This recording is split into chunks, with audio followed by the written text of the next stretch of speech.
Hello. അപ്പോഴേ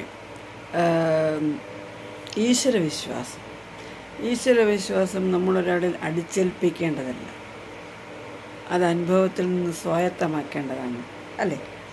നമ്മളുടെ അനുഭവത്തിൽ നിന്ന് കിട്ടുന്ന ഇതിൽ നിന്നാണ് നമ്മൾ ഈശ്വരനിലേക്ക് കൂടുതൽ അടുക്കുന്നത്.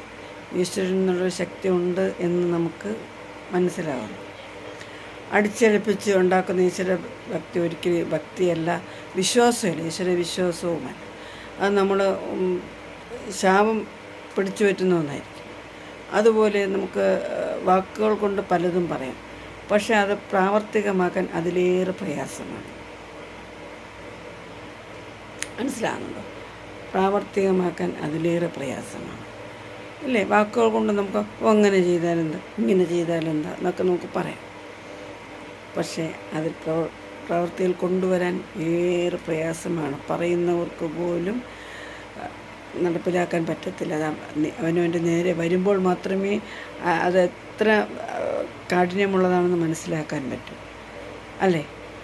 പരദൂഷണം പറയാൻ എളുപ്പമാണ്, അത് തുടച്ചു നീക്കാൻ എളുപ്പമാണോ? 1000 കുടത്തിൻ്റെ നാവ് മൂടിക്കിട്ടിയാലും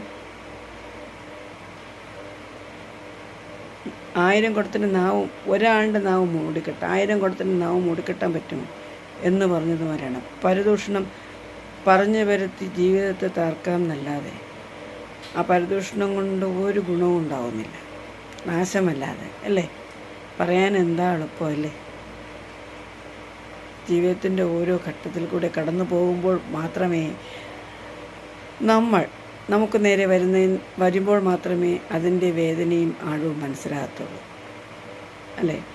ഈ ഘട്ടങ്ങളിലൂടെയൊക്കെ ഞാൻ കടന്നു പോയിട്ടുണ്ട് കേട്ടോ. പരദൂഷണം, അതുപോലെ നമ്മുടെ അനാവശ്യം, അതൊക്കെ നമ്മുടെ കുടുംബത്തിൽ നിന്ന് ഒരുപാട് കേട്ടിട്ടുണ്ട്. പുറത്തൊന്നും പറയാൻ കൊള്ളില്ല, അങ്ങനെയാണ് കേട്ടോ. ആണുങ്ങളുടെ വായിൽ നിന്ന് വരുന്ന വാക്കുകൾ കേട്ടിട്ടുണ്ടോ? അവരുടെ ഒരു അവയവം വച്ചിട്ടാണ് അവർ കൂടെ ജീവിക്കുന്ന പെണ്ണുങ്ങളെപ്പോലും കുത്തിനോവിക്കുന്നത്, അവരുടെ ഒരവയവം. പക്ഷേ അത് മറ്റുള്ളവരുടെ ഇതാക്കി മാറ്റി അത് കൂടെ ജീവിക്കുന്ന ഭാര്യമാരുമായിട്ടങ്ങ് ഉപമിക്കും, അല്ലേ? ആണുങ്ങൾ പറയുന്നത് അങ്ങനെയല്ലേ? എത്ര ഭർത്താക്കന്മാരുണ്ട് ഇങ്ങനെ പറയാതെ പോകുന്നത്? ഒട്ടനവധി പേരില്ലേ ഇങ്ങനെ പറയുന്നത്, ഇല്ലേ? ഇല്ലെങ്കിൽ അങ്ങനെയുള്ളവ, അങ്ങനെ മാനസിക ബുദ്ധിമുട്ട്, ഇത് എന്താ മെൻ്റലി ടോർച്ചറിങ് ഉള്ളവരാണ് ഈ വാക്കുകളൊക്കെ ഉപയോഗിക്കുന്നത്. ഞാൻ